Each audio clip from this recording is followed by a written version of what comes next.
claims, though, and found them not to be true.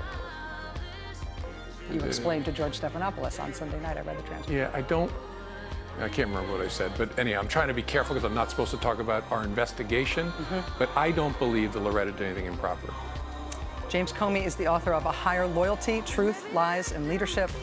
I'm sorry that I asked you 40,000 questions that you were not allowed to answer. I am very grateful to you that you sat here and were kind to me about it. That whole Loretta Lynch thing, y'all, I hope you all listened to it very, very carefully. That was very, very troubling and very disappointing, as a matter of fact. We're here in the studio. Good morning. God bless you. We'll get ready for impeachment. We have a very, very busy morning. Today is the National School Walkout. We're going to talk about that, among other things. We've also have an interview that aired on, well, that we're going to air. We recorded on yesterday with Curtis Gordon, the uncle of Stephen Clark. And he was here with the help and under the auspices of my guest in studio. And we're going to get right into it because time is very, very limited this morning. He is the president of the San Diego chapter of NAN. If you want to see him, join us on our stream, Facebook, Twitter, and YouTube. Make it plain. Brother Shane Harris is here. What's up, man? Hey, good to be here, man. Thank you for having me. This is the NAN convention up the street at the Sheridan's right nearby, so folks will be stopping by today. How's the convention going so far, brother? It's going well. We were addressed by the first African-American Attorney General, Eric Holder, on Wednesday. He opened us up. We had Tom Perez, the DNC chair, and many of the New York leaders, from Cuomo, the governor, to the mayor, de Blasio, and some of the other folks.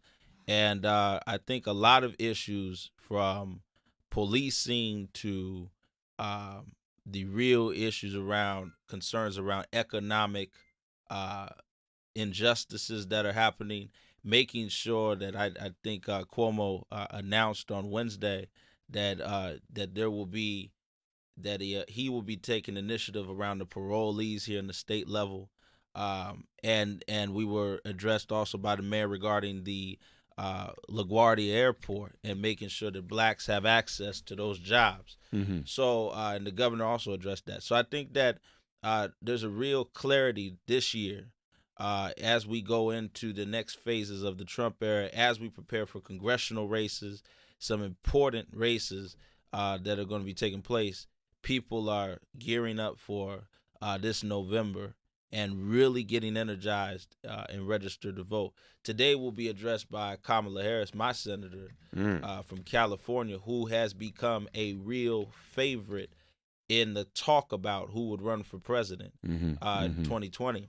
And we will also hear from Senator Sanders and Elizabeth Warren as well.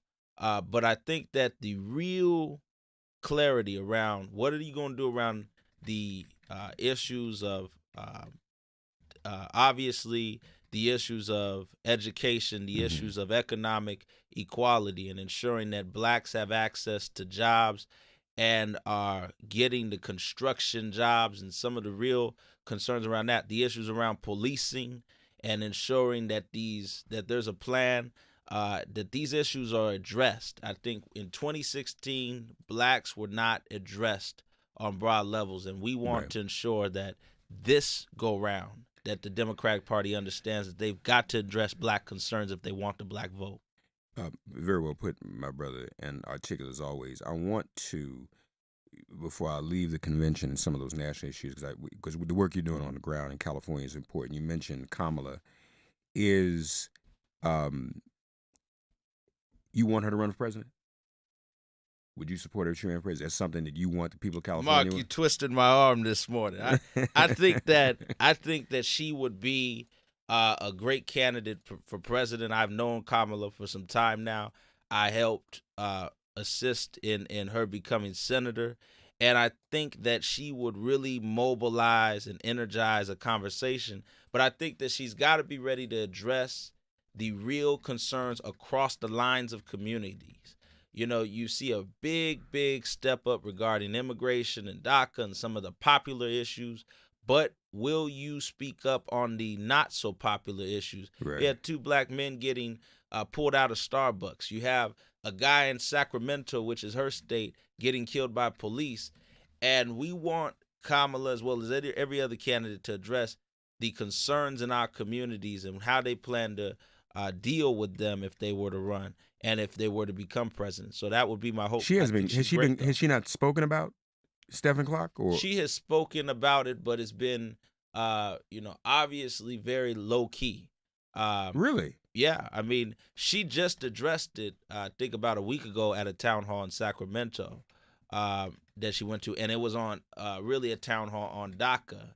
That the many of the protesters and people on the ground in Sacramento, that they rushed that town hall regarding Stephon Clark. So I don't think it's that she's ignoring it, but I think she needs to be ready to go against the establishment of the Democratic Party, because we saw what that did to us in 2016, and ensure that there's a real diligence to make sure all communities are represented on the platform. Interesting. So what is the latest? And we're going to hear, folks, our exclusive interview with Curtis Gordon, Stephen Clark's uncle, a little bit later in the broadcast. What is the status, from your point of view, of the case right now? Well, right now, the Attorney General, the major update is that the Attorney General of California, Xavier Becerra, who National Action Network and I have really led the call on him to take cases independently and investigate them, or take contingency investigations with the local prosecutors and take his own course, which he's done here for the first time. I think that there was a tremendous amount of pressure on him to do it. The mayor and the chief of Sacramento, Daniel Hahn, and Mayor Steinberg asked him to get involved. And I think that made all of the difference for him getting involved. Now that the Attorney General has taken this case, he has taken it independently, but we have to understand that is in contingency with the local DA and the local prosecutors. So he's going to take his own course of the investigation. They'll keep investigating on the local level, and then he'll come to his analysis. They'll come to their analysis. So I think that is really where the case is in regards to the officers and misconduct being held. The real question we pose, and everybody's saying, is where is the outrage and the push for the Attorney General of the United States, Jeff Sessions, to take this case? Where is the push for the U.S. Department of Justice to get involved? Yeah, we know the results. Yeah, we've heard and we've seen what their rhetoric is, but it doesn't mean that they shouldn't be pushed.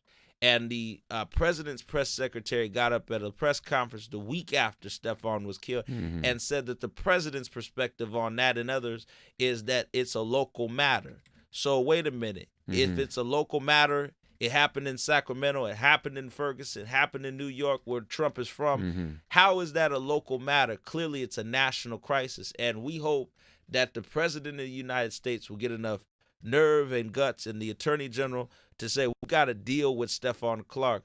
So, yes, there's a state investigation. Yes, there's a local investigation. But where's the U.S. Department of Justice in all of this? Well, I mean, we would want them to do something, but we both know that before there was a Jeff Sessions, the Justice Department wasn't very diligent about prosecuting these kinds of cases. I mean, I wouldn't expect much from Not at Jeff all. Sessions or Trump. But they should be pushed. Yeah, to say no, the least. I agree. What's going on with the police department, though, in terms of you all holding the police department accountable, seeking any kind of reform in the interim to make sure this doesn't happen again? Well, we have Pastor Porter, who's our new Sacramento chapter president of National Action Network, on the ground, and Reverend Moten, who also assisted me, Jared Moten from San Diego, in the planning of the funeral services. We're all strategizing, and Reverend Toulis, to really get a clarity on where we go now in regards to the urge and the push on the ground there. The local district attorney took, I believe, around $13,000 the day after Stephon was killed. They gave to her campaign. She's campaigning right now to run for district attorney, which is egregious on all levels, because this has brought up the real concerns around the country with these local DAs endorsed by local police. Right. The hands are tied. There's no justice. So I think the push right now is that the district attorney Ann Schumer, on the ground in Sacramento, must deal with this case and must prosecute these officers. And even though we know that probably will not happen, there is a push to deal with that because she's campaigning against another very high established Democrat who's running against her, and she knows that her feet is being held to the fire. So I think that now there is a real push for justice in that area. There's a push for reform in Sacramento with the police department and really dealing with these reforms. But what I will say, Mark, is that Sacramento has got something special when you have a mayor and a police chief that stands up and asks the Attorney General of California to get involved. We do not have that in several other cities across the state. When Alfred Alongo happened, and you remember that because you had it on your show, we did not have that kind of leadership from the mayor and the chief. As a matter of fact, they were completely opposed to that. L.A., you see the same thing with Jackie Lacey, the district attorney there. So Sacramento has a start of something that is very special in regards to that, and a very leading police chief who is African American, Daniel Hahn, who has stood up and made as transparent as he can where they're going and how they plan to make reforms around these issues. Well, let me just say this too, and when folks will hear from Curtis Gordon, Stephen Clark's uncle, in the next hour, we'll hear that interview. We're going to air that for you. But one of the things he said was that, I guess it was the police union, the Fraternal Order of Police, right when this happened, after Stephen Clark was killed, they were making campaign donations. Yeah, the $13,000 came from police unions in the area who were donating to Ann Schumer, who's running for district attorney in Sacramento County. And obviously to try to influence her decision in the case. Because they knew the pressure was on. Yeah. San Diego, where you actually reside, what's happening there? Anything? Well, obviously the push around, the push continues for justice in the Alfred Alongo case. People don't understand Nan stands with these families all the way through. And I take directly in the lineage of Reverend Sharpton and Dr. King in that vein, that we must stand with them all the way through, and not just stand with them, be there for them, and really fight all the way through. And so the fight is continuing for Alfred Alongo. Their case is actually beginning this year, I believe in the summertime. Okay. Their trials will finally begin. Okay. And the national attention will again rise around the concerns in regards to those hearings. But I think that the San Diego County just did something that many other cities in the California area have not done. San Diego County just endorsed, the County Board of Supervisors, the 5 Republicans, just endorsed to join the Trump administration's lawsuit against California on the DACA issue. Yeah. And clearly that happened this week, just 2 days ago. Good, okay. So clearly National Action Network, as well as others, are organizing on the ground to really respond to that. And we are already putting these folks up so that people understand when these elections come around, this is why. It starts locally. Right. The president tweeted about it yesterday. Yeah. So he's very pleased with the County Board of Supervisors voting to join his lawsuit against California. And so I think that's the biggest concern from San Diego right now, is that we're joining, the county is joining the lawsuit against California, its own state, on this DACA issue. And we're going to be really watching this because we are clearly in a state of Republican leadership that does not care and is standing with the Trump administration on these values that he represents. Right. Shane Harris, San Diego Nan, have his own website? Yeah, www.nansd.net. If you want to follow me on Twitter and Instagram at Shane Harris Now. Folks, do that. Up and coming young brother doing very, very important things. How old are you, Shane? 26. My man. And let me say this before we go. The Starbucks situation. Yeah, please.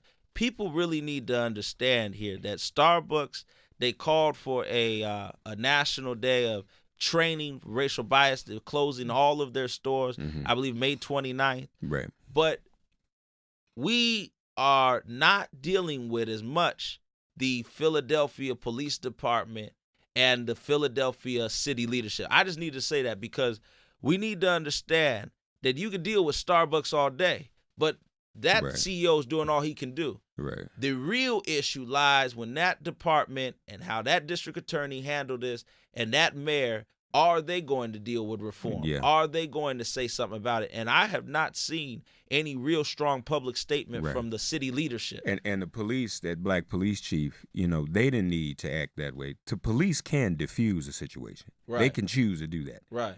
They could have chosen not to make those arrests. And so that was just really irresponsible on their part. I agree with you. I've been talking about that. One day of training is not enough. No. And what we also have to demand, Shane, is that Starbucks, they're not transparent in their information. Now, they'll tell you they've got a diverse board and 40% of their baristas are African-Americans and or people of color. How many managers are African-Americans and people of color? They won't tell us that. That's number one. Number two, you got to remember this. Licensees. See, Starbucks isn't a franchise. If we want to open a Starbucks, they give us a license. How many licensees are African-American people of color? They won't tell us that either. So we need to have both of those questions answered to really see how diverse Starbucks really is. Folk on the board, I mean, the board is fine, but a board is a board. Yeah. Anybody can be on board. You can put us on the board. Right. You know, and then, but we're not on the ground. And who's doing the training? Well, we know, I know at least two organizations, the NAACP Legal Defense Fund. Well, they just got involved, yeah. Yeah, Equal Justice Institute. But a lot of people are angry, frankly, that they also asked the Anti-Defamation League to be in it. Yeah. And there's a lot of backlash for that because people, you know, ADL's got some issues. I mean, they are the civil rights organization for the Jewish community of record, but, you know, y'all just go on Twitter and see what's being said. I didn't say it. That's what's being said. And it's something to consider. I'm glad some folk have the courage to say and deal with it. I don't know that we're dealing. I mean, maybe if it's true, it's true. But I don't know that we're dealing with anti-Semitism in Starbucks. Right. Probably, but the police are being called on us. Right. And so that's a little, lawful. And there needs to be discussion. And besides, it's not going to be resolved in one day. No. One afternoon. That's when they want to do it. NANSD. NANSD.net. All right. And people, before we go, one more thing. Quickly. The pension funds, which is another issue that NAN is dealing with at our national convention, is a big issue across the nation. Right. California right now, we have one African-American pension funds manager in California dealing with the pension funds. Right. People need to understand all that money being taken out of your pension, right, and you ain't got no black money managers managing your money. Yeah. So that is another major issue we're dealing with out of National Action Network's convention. People should come out today and tomorrow if you're in the New York area. At the Sheraton.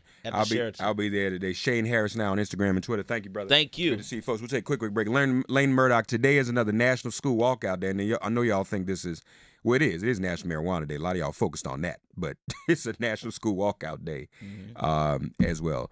We'll be back. Sirius XM Progress 127, Resistance Radio. Get ready for impeachment. This is MIP. Whoa.